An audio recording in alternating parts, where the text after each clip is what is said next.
Afternoon, sir. हाँ जी, good afternoon.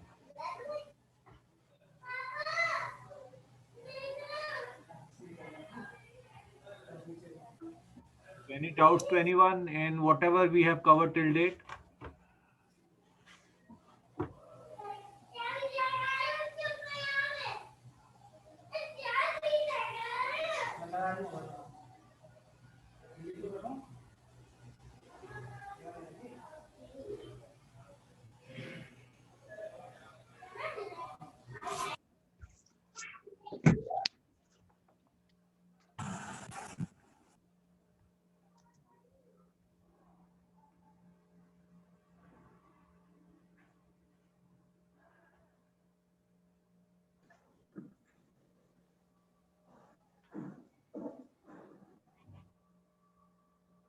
So should we start now?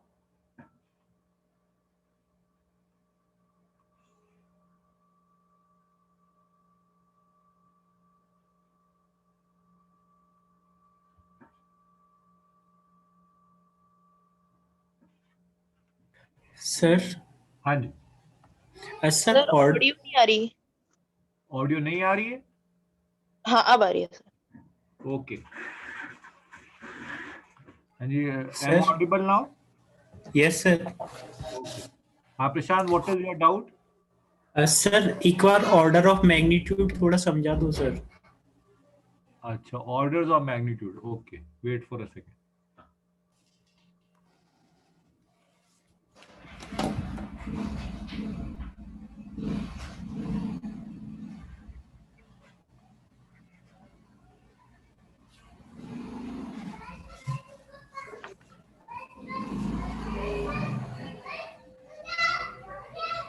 So please make sure you don't have any kind of disturbance at your back end. So please make sure you are sitting in a surrounding which is not having any disturbance.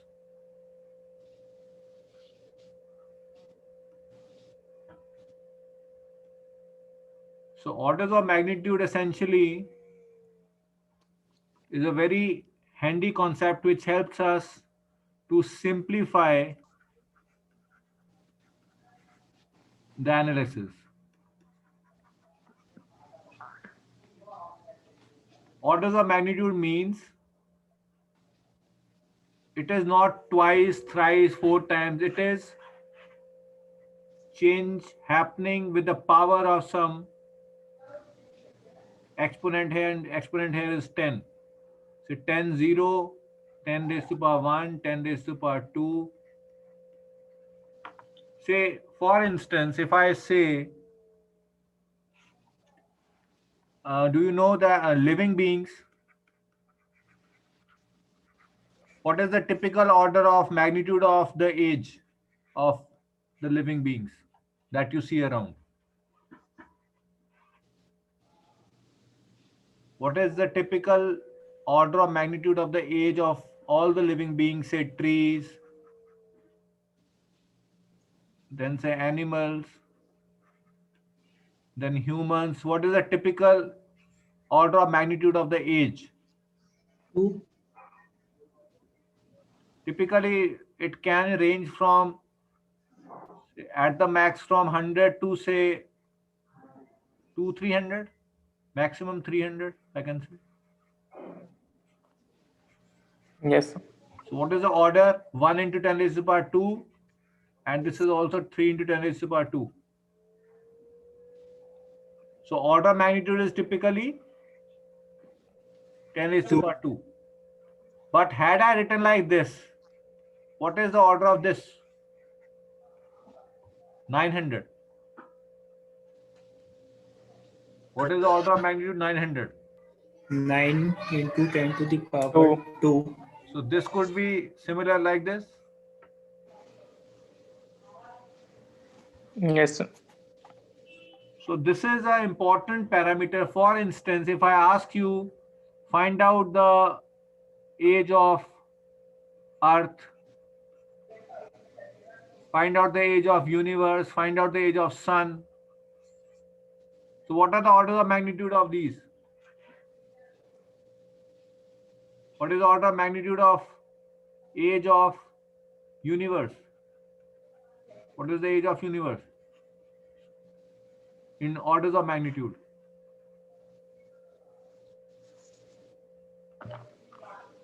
$13.7.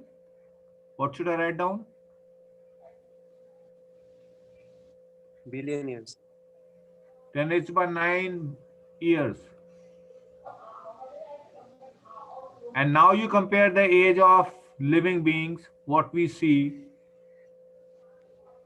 So this is if you are doing some analysis of galaxies or some stellar objects, then you can actually neglect the orders of magnitude lower than this. And that is the practical utility of doing this kind of analysis. So orders of magnitude help us to actually neglect the not so relevant magnitudes. So that is the basic essence behind using orders of magnitude. Prashant, is it clear now? Yes, sir. So you tend to actually simplify things. I gave you an example from, say you were from Delhi to Patiala. You are not bothered what is the distance in centimeters. If you make mistakes in distance in centimeters or meters, it does not matter. If you make difference in tens of kilometers, then it matters. So you can simply say, I want to find out the distance from Delhi to Patiala. So this is 250 plus 10 meters, say 10 meters. So 10 meters means I will have to say 10 into 10 minus 3 plus 1 centimeter. So these don't matter. Only this thing matters. So this is what we do in orders of magnitude. So in Navier-Stokes equation, we have number of terms, and these are the number of terms in the Navier-Stokes equation. So you can look at it. So these, what we have derived yesterday, these are the orders of magnitude of, so what you see is these are the parameters which have actually come in front of these non-dimensional terms. So we can actually neglect some of these to find out the approximate solution. So please note this equation is exact solution or approximate solution. I have not made any kind of approximation now. Is there any approximation here? Check from your yesterday's calculation. Is there some term missing here or not? No, sir. Be careful. I have deliberately missed out one term. I want you to identify that term. Del star V by L square lambda plus U Okay. del square. So you are correct. So del star lambda plus mu del dot V. This was the term which was on the right hand side or on the left hand side. Left Right. hand side. Right. This Right equation hand is side. right, although I have done it the other way. So this term I have neglected. So when can you neglect this term? When can you neglect this term? Incompressible. Incompressible. Incompressible fluid flow. So please remember this equation in this form is not the most general form. This is with one simplification, that is this term has been neglected. So this is now the general expression for incompressible flow. Not for any kind of flow, but incompressible kind of flow. And what we have done is, yesterday you might have remembered, there was some parameter. If you remember, I am putting it here again. So you try to see, recall that back. So we were on this and we divided everything with the coefficient of the last term, that is the coefficient of this term. And then we will end up in this kind of equation. This is the final equation in which we have made this assumption and we have divided the coefficient of this term with all the terms. We have taken this coefficient and divided this in all the terms. Any doubts to anyone? So now this is a non-dimensional equation. You can guarantee that non-dimensional equation is there because you know that this is a non-dimensional parameter and you can only add similar dimensions. So these should also be non-dimensional. And these have been given certain special names. This is called straw Hall number, represented by ST or sometimes also by SR. This is called straw Hall number, that is FL by V. So this is FL by V is called the straw Hall number. That is the dimensionless number. Likewise, this P0 minus P infinity by rho V square has been written down as EU. That is called the Euler number. This thing has been written down as 1 upon square of this FR, and FR is called the Froude number. And RE, all of you know, I think this is called the Reynolds. Reynolds. So what you have done is, there was a parent Navier-Stokes equation that was valid for Newtonian fluids, both compressible as well as incompressible. You have done scaling analysis so that you could convert the corresponding equation into a non-dimensional form. And in the process of non-dimensionalizing it, you came across certain groups of non-dimensional numbers. So now this is the final equation, which is in non-dimensional form as far as incompressible Newtonian fluid is concerned. So please don't try to apply this equation for compressible fluids. This is not correct for compressible fluids. This is only correct for what? Incompressible. Incompressible. What else? Newtonian fluids. Non-dimensional. Non-dimensional. It is non-dimensional form. So it is equivalent to the previous dimensional form also. Only the things we have done is we have converted certain terms into non-dimensional entities. Nothing more than that. And I will not go into details of these non-dimensional numbers. I will leave this as an exercise. In the tutorial class, I will ask you about these numbers. What is the physical interpretation of these 4 numbers?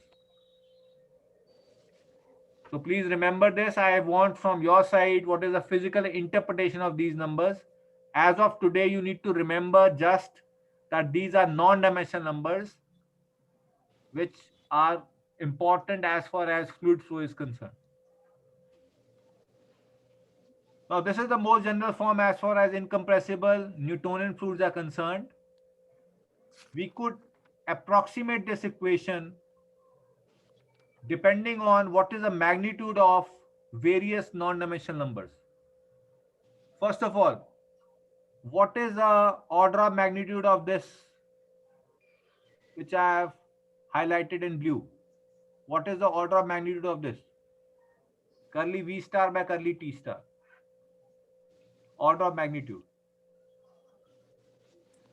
1, sir. 1. What about this? Again 1. Any doubts? Likewise, this also 1. 1. This also 1. 1. One. And this also 1. So the only parameters which will be changing the order of magnitude are these non-dimensional numbers. Sorry. These non-dimensional numbers. So I have a situation, I want from your side, I have a situation in which there is steady flow, there are no gravitational effects, then what will happen to this non-dimensional form of the Navier-Stokes equation?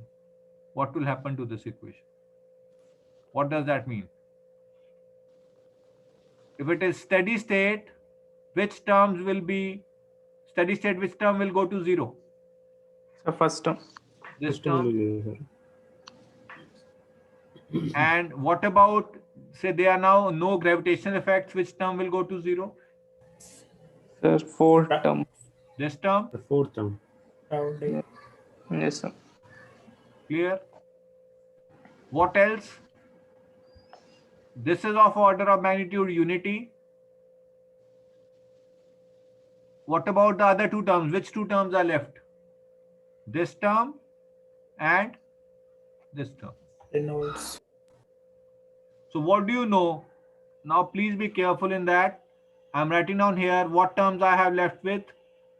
Del dot. What is the term left? V dot V. del star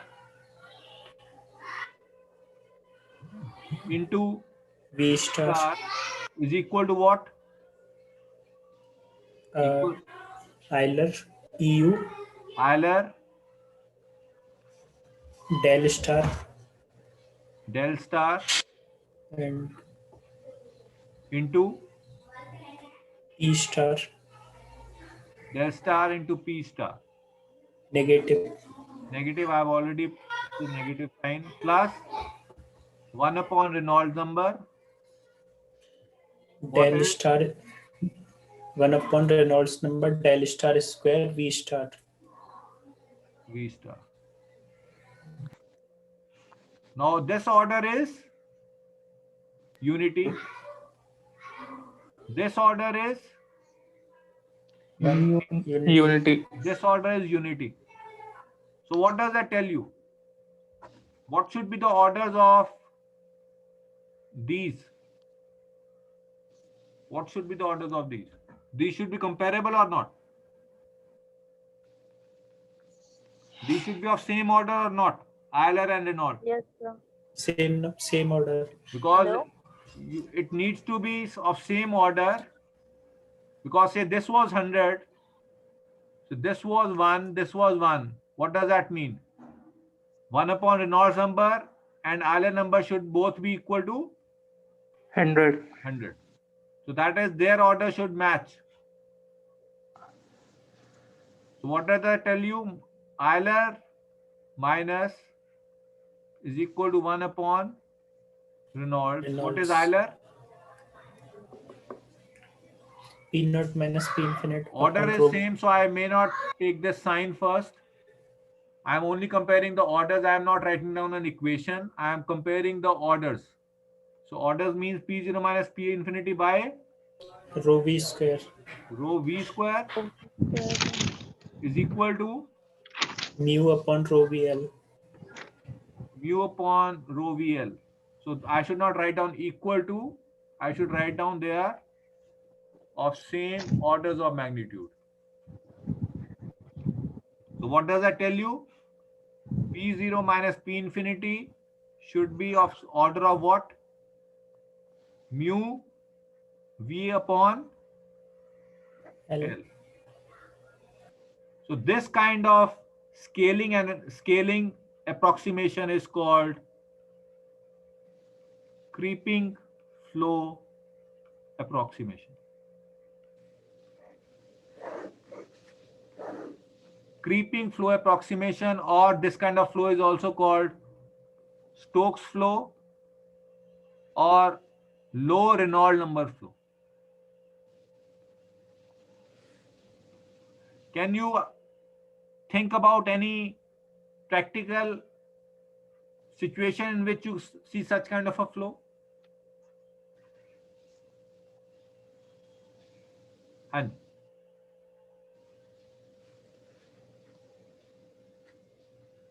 what will happen? Anyone? The pressure is proportional to this mu VL. What does that tell you? I give you an example. Say there is a bacteria bacteria is in air, what kind of motion does bacteria undergo when it is moving in air?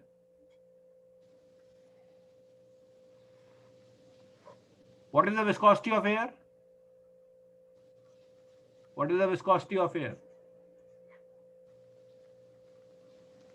Anyone? Viscosity of air. What is the viscosity of water?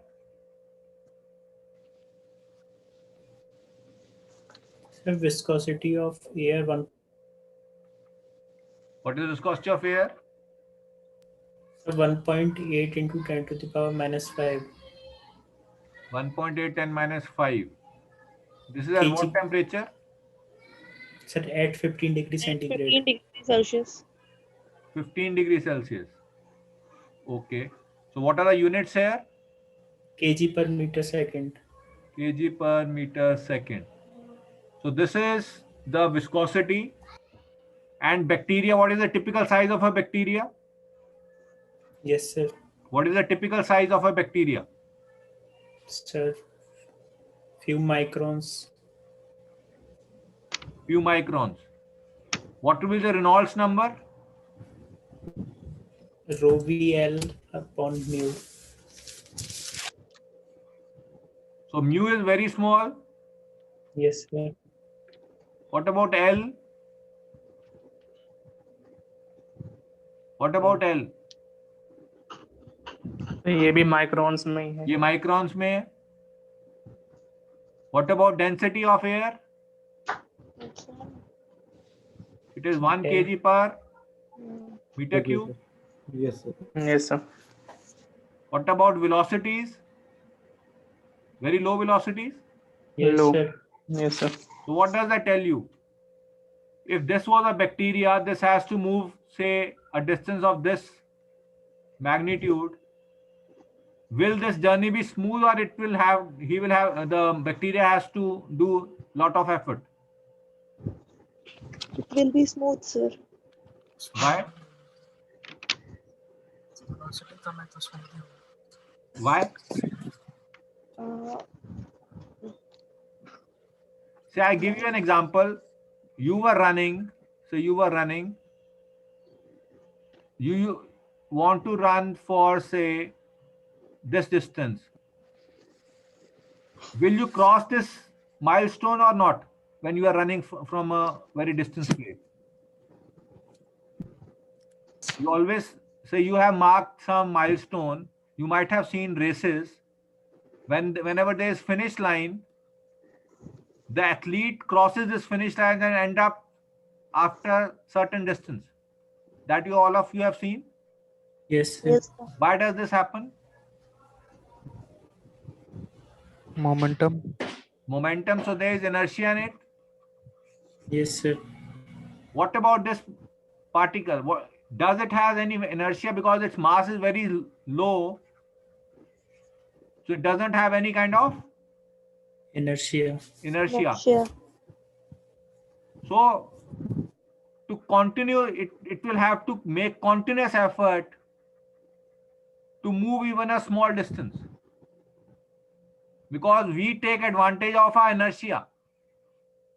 For instance, you might have seen, say, you used to do in, I think when you were small, say you used to slide, you used to apply some effort, and then you used to leave yourself as such, and you used to move a little distance.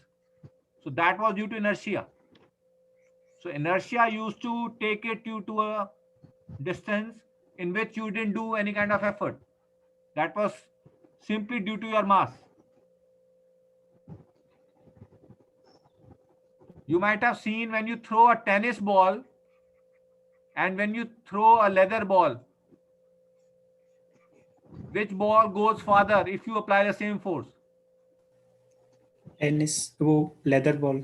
Leather ball. So it has more mass, it has Yes, more sir. inertia. So what is stopping the tennis ball or leather ball to go far? Mass. Mass. What is Inertia. inhibiting? Momentum. Viscosity. the drag force of the air. Yes, sir. Yes, sir. So what is happening is drag force is opposing this inertia force. So in case of creeping flow, the viscous force is much larger than inertia force. So here there is something opposite to it, what you observe in your daily lives. So we humans operate in a surrounding in which inertia force is much greater than Viscous force. viscous force, but bacteria and all other microorganisms, they actually experience this kind of situation in their surroundings, and that is why they cannot capitalize on their motion. And is that clear? And there's a very good application of this. For instance, there was a very thick, say, honey or some kind of very highly viscous fluid, viscosity is very high, and say you have a toy motorboat. Will this motorboat be able to propel or not? No, sir. It will not be able to propel. So it will have to apply a very large amount of force to even move a little distance. So in this region, viscous effects are far more than the inertia force. And this kind of flow regime is called creeping flow. So please remember, creeping flow has Reynolds number very, very low, or I can say Reynolds number nearly equal to 1 or even less than 1. So that is the reason for creeping flow. Any doubts to anyone? This is also called Stokes flow also. And this kind of flow is very important as far as microorganisms or microorganelles are concerned. So have you seen in blood what are the microorganelles, or say in a cell? You have heard about a human cell, or Yes, sir. say mitochondria, Golgi apparatus. Yes, sir. So they all are in a fluid Sir. that is highly viscous, and they themselves are very small. So if you want to understand the dynamics of these small organelles, then you will have to apply creeping flow approximation. You cannot use your intuition in this kind of a flow. Likewise, you have a journal bearing. All of you remember what is a journal bearing? Yes, sir. So what is peculiar about journal bearing? You have a very thin Sir. film. Lib- So what happens here is, here also Reynolds number is rho Vd by mu, although viscosity here is very high because you use a lubricating oil here, but Reynolds number is again low because what is the reason? Reynolds number is again low in this region. What is the reason for that? All of you have seen lubricating oil? Yes, sir. Yes, sir. Is Yes, it sir. highly viscous? Yes, sir. So mu is large. Yes, sir. What else? What about D? What is D? Characteristic dimension. What is the characteristic dimension in this case? Very small, sir. It's film thickness. And this is of few micrometers. And that's why you have very low Reynolds number. So please remember, in this application also, you need not solve the entire Navier-Stokes equation. What you will do is, you will simply use creeping flow approximation. Any doubts to anyone? You will use the creeping flow approximation. So I'm writing down here the entire Navier-Stokes equation. I want from your side what will be the approximate creeping flow approximation equation. So this is, say, the general equation.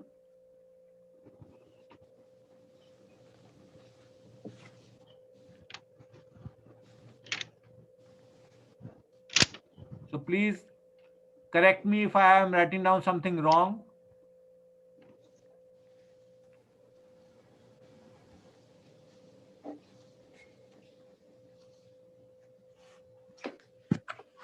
So what should be here?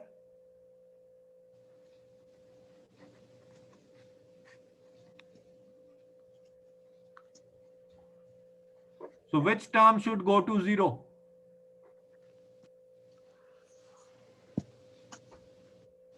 Any other term will be there or not? There was some term here. Sir, mu Mu del square. del square v. V. So this was the total Navier-Stokes equation. Now my question is, what will be the approximate creeping flow approximation look like? Which two terms will remain and other two terms will not be there? This will not be there. This is incompressible. This is steady. What else? No effect of gravity as such. So what are you left with? Del P is equal to, or say, plus mu del square del square V. So this is what is called as creeping flow approximation, and this, instead of this blue full Navier-Stokes equation, you will simply use this equation. Any clear? Any doubts to anyone? So first we have done creeping flow. Second, we could do hydrostatic. What should be hydrostatic? If you remember from your fluid statics part, what equation did you get? If you remember, you got something like this. If you remember. Yes, sir. This was when you have body force only in Z direction. Z direction. Likewise, you could have, say, I could write down this as curly P by curly X is equal to minus rho Bx. Curly P by curly Y is equal to minus rho B. Py. Curly P by curly Z is equal to minus rho Bz. Can you write down these three scalar equations into one vector equation? Yes, sir. What should be the equation? What should I write down instead of these equations? A single equation? Anyone? Minus del P is equal to, Sir, G in rho B. rho B vector. Rho B. So this is the hydrostatic equation. And you can see here, this is just approximating. So in this equation, what you have done is, you have neglected this equation, you have neglected this part, this part, this part. Only part left are this one and this one. So this is also an approximate equation of Navier-Stokes in which you have only pressure term and the body force term. So that approximate equation is then called as the hydrostatic equation. What about inviscid region of flow?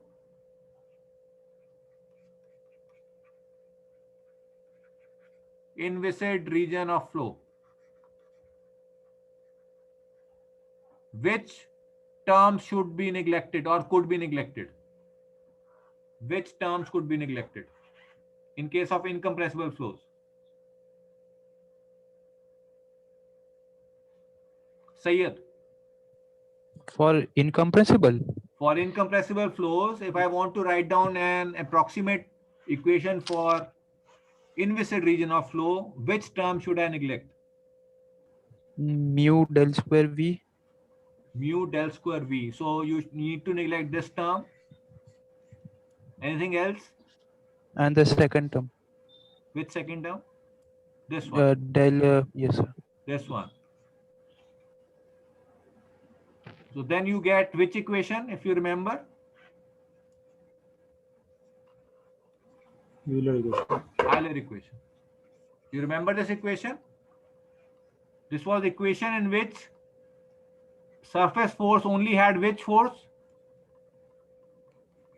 Pressure force. So you are able to see Euler equation is just a special case of more general Navier-Stokes equation in which the viscous term has been put equal to 0. And is that clear? Yes, sir. Any doubts? What about the fourth one? Irrotational region of flow. What about the irrotational region of flow? Which terms can go to 0?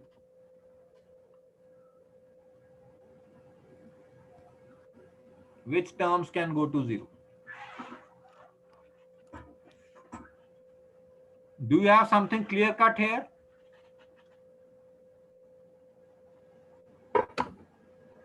First of all, let me know if some region of flow is inviscid,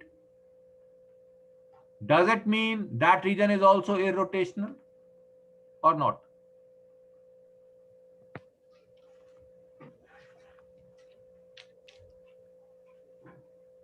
And who will answer this question? If my question is, if a region of flow is inviscid, does it guarantee that the region of flow is also irrotational?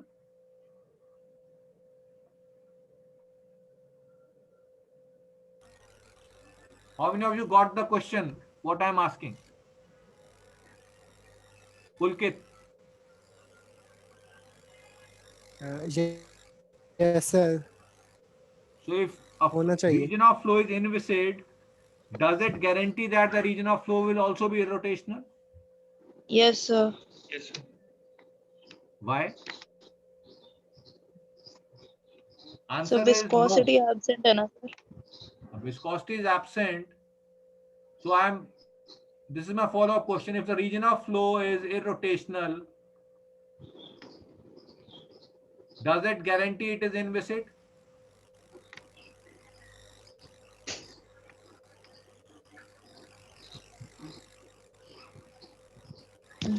Sir हाँ जी. Sir अगर inviscid होगा हाँ.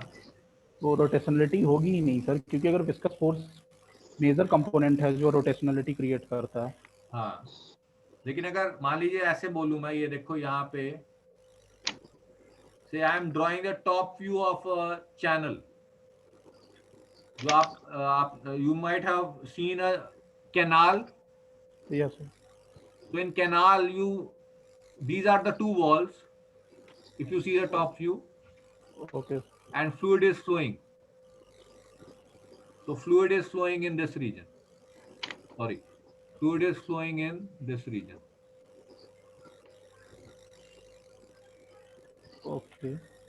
Now my question is, so how will the boundary layer look like?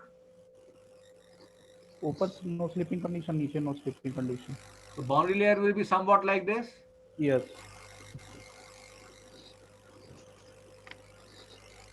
Now if I place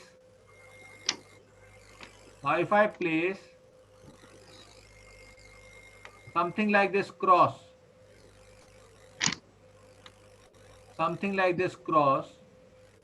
so this cross has started from this region.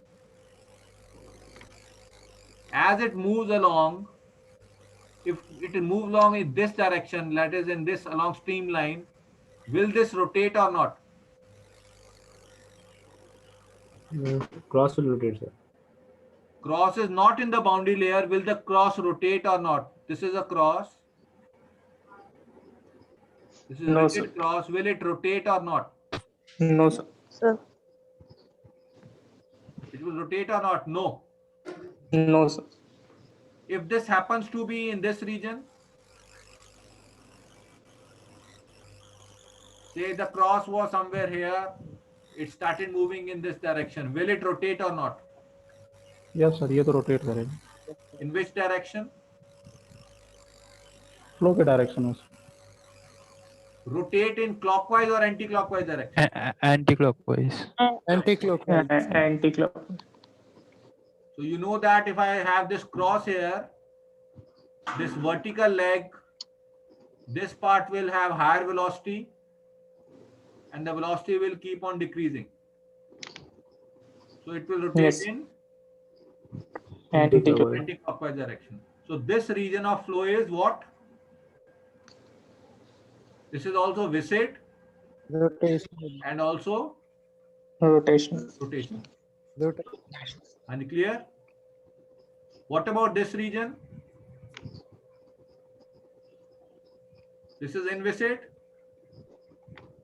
and ये rotation irrotation. But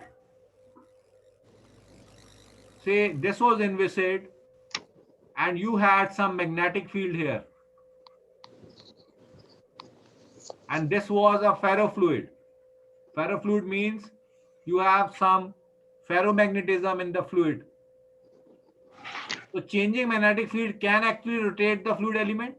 yes Yes. Sir Yes, sir. But in this region, the flow is inviscid. And viscid. So there can be conditions in which there is inviscid region as well as rotation Rotational. rotation. Rotational. And clear hai? Yes, sir. But if there is in the region is viscid, then it is guaranteed that the flow will be Rotational. Rotational. and is that clear? So this subtle Yes, difference sir. should always be remembered. That rotationality can also be there even if the region of flow is inviscid. But the other thing is not possible. That is, if the region is viscid, then the flow will always be rotational.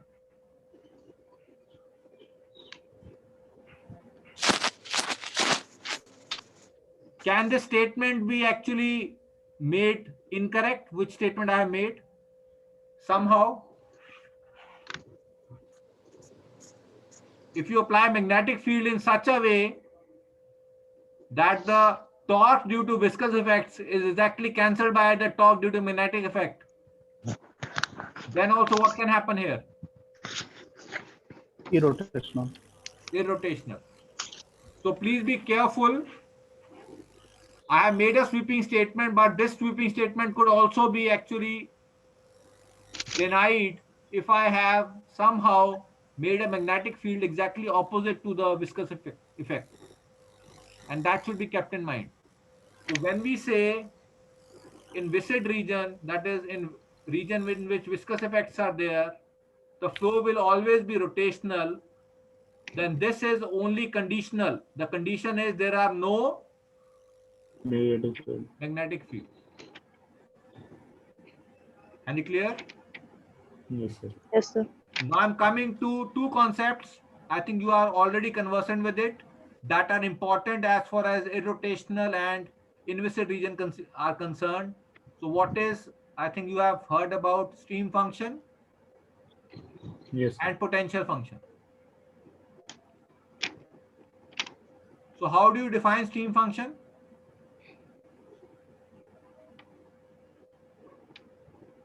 So if this is a flow, these are streamlines. Along each streamline you have Stream Side. function. constant stream function. And I think you remember that what is this equal to? What is u equal to in terms of stream function? Minus d psi by del psi by del y. Okay. What is v equal to? Del psi by del x. Or it could be this also.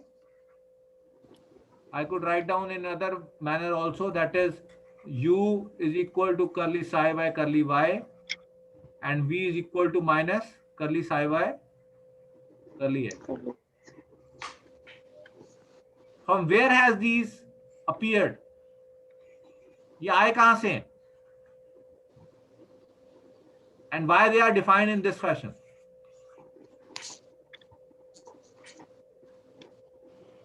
Chirag,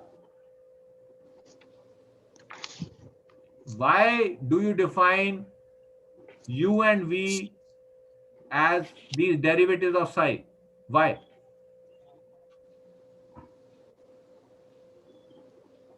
From which equation has these come?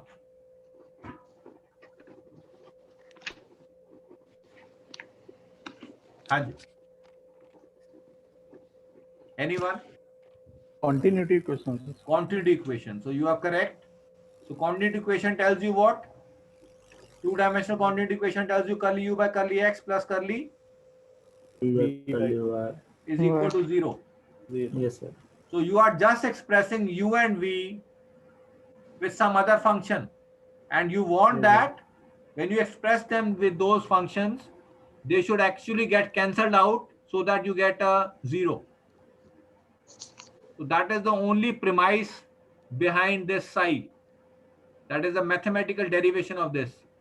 So what you can do is you could put u as, because you know that this is derivative with respect to x, this is derivative with respect to y. So you want u such that it is derivative of y, and you want v, it is derivative of X. x. And both of them should be of opposite sign, and that's why you could have either u is equal to curly psi by curly y and v is equal to minus curly psi by curly x, or u is equal to curly psi minus curly psi by curly y and v is equal to curly psi by curly x.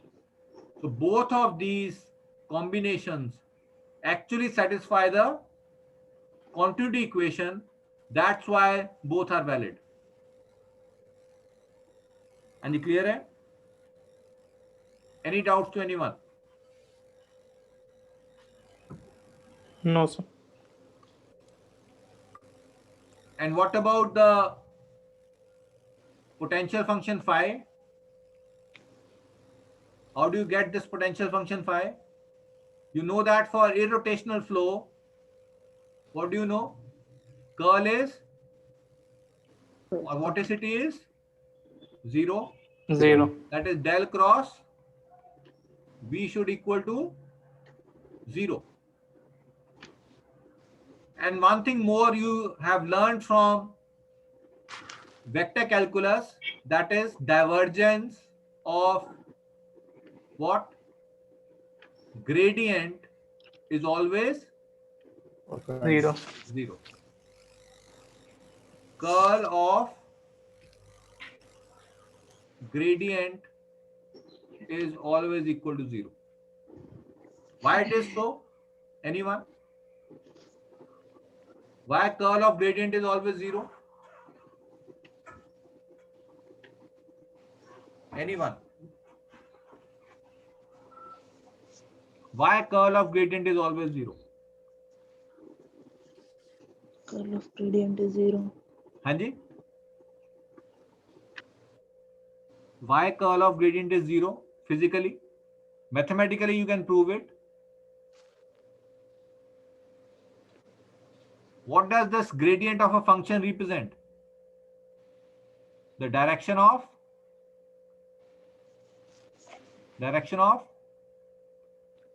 maximum change. Change. And what does curl of this maximum change represent? Because you see that if you were So you to move in circles ना, in curl हम लोग circle में move कर रहे हैं, हाँ, तो हम एक ही point पे वापस आ रहे हैं. okay. So you are not actually moving in maximum direction. Yes sir. So that is a physical meaning, that curl of a potential gradient is 0. And using these two equations, what you can see is V should be represented as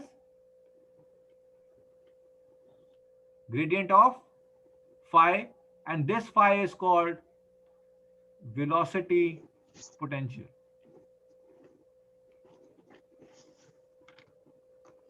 So please remember, any vector could be represented as gradient of some scalar function only when the curl of that vector is 0. This should be clear. So please don't mix the things. That is, if this is like this, then V cannot be expressed as gradient of some potential function. It can only be represented as potential function when this curl is equal to 0. Any doubts to anyone? Otherwise, I will break for today and we will continue with this. And I have given you a assignment. I will ask each and every student about the non-dimensional numbers, straw hall number, Froude number, Euler number, Reynolds number, what is the physical interpretation, and why they are relevant in Navier-Stokes equation. So I will continue with that in the next lecture. Sir हाँ जी, sir मैं कल की recording upload कर दिया sir. कल का नहीं है, कल का और आज का मैं कर दूंगा. आपका 17 तक आ चुका आपके पास? यस सर 17 का आ चुका है. ठीक है, and 4 tutorial also. So complete your tutorial sheet by Thursday. You still have Wednesday in between. We have done certain questions and other questions I want you to do. So please complete the tutorial sheet number 4 by Thursday. We will discuss those questions also in the tutorial.